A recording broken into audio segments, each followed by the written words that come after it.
Bonjour, nous allons maintenant parler des systèmes d'équations, et plus particulièrement des systèmes de deux équations à deux inconnues.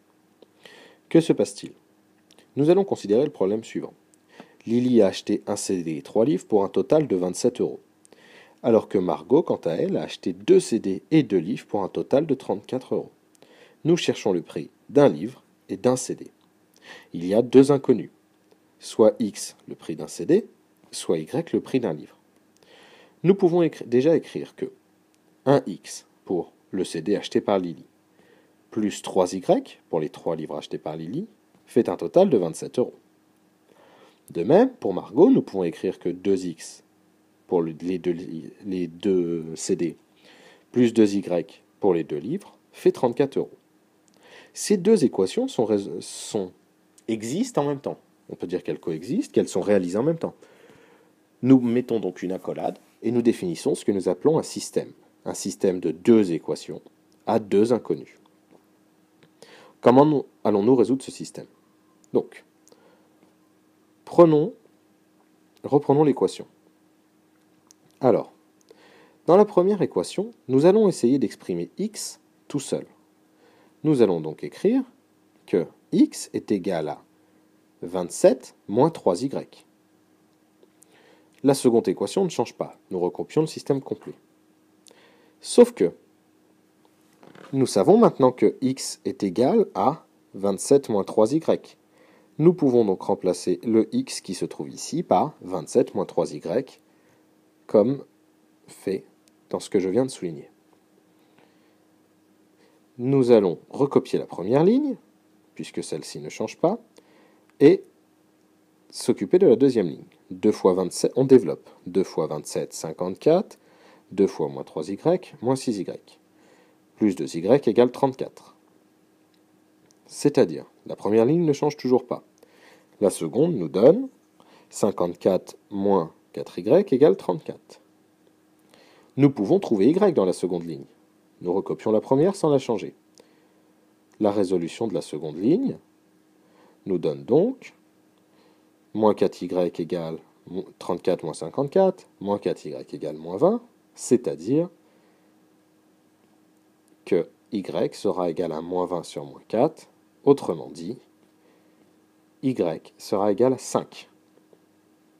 Voilà. Donc nous savons que x vaut 27 moins 3y, et que y vaut 5. Nous pouvons alors remplacer le 5, le y de la première ligne par la valeur 5, puisque c'est le même y. Nous obtenons donc x égale 27 moins 3 fois 5 et y égale 5. 3 fois 5, 15, 27 moins 15, 12. Donc x égale 12 et y égale 5. Autrement dit, un CD coûtait 12 euros et un livre coûtait 5 euros. Je vous invite à revoir cette résolution de système de deux équations autant de fois que nécessaire pour comprendre le fonctionnement. N'hésitez pas à faire pause à chaque étape pour bien comprendre ce qui s'est passé.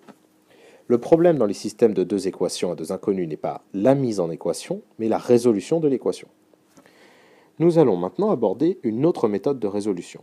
Celle que nous avons utilisée ici s'appelle la résolution par substitution, puisque nous exprimons x en fonction de y et nous le substituons dans la deuxième partie du système d'équations.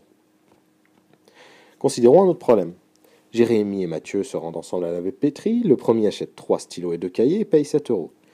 Le second achète 3 cahiers et 2 stylos et paye 8 euros. La question est donc combien coûte un cahier et combien coûte un stylo. Posons x le prix d'un cahier, y le prix d'un stylo. 3y pour les 3 stylos de Jérémy, plus 2x pour ces 2 cahiers, fait 7 euros.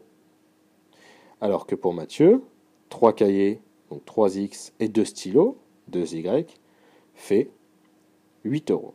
Nous avons bien là un système de deux équations. Donc la première équation et la deuxième équation à deux inconnus, y et x. Bon, nous allons tâcher de résoudre cette équation à l'aide d'une nouvelle méthode que nous appellerons méthode par combinaison. De quoi s'agit-il? Alors, reprenons l'équation. 3y plus 2x égale 7, 3x plus 2y égale 8. Nous allons déjà remettre l'équation dans, nous allons dire, le bon ordre. Les x en premier et les y en second. On ne change pas une égalité lorsqu'on multiplie de chaque côté par le même nombre.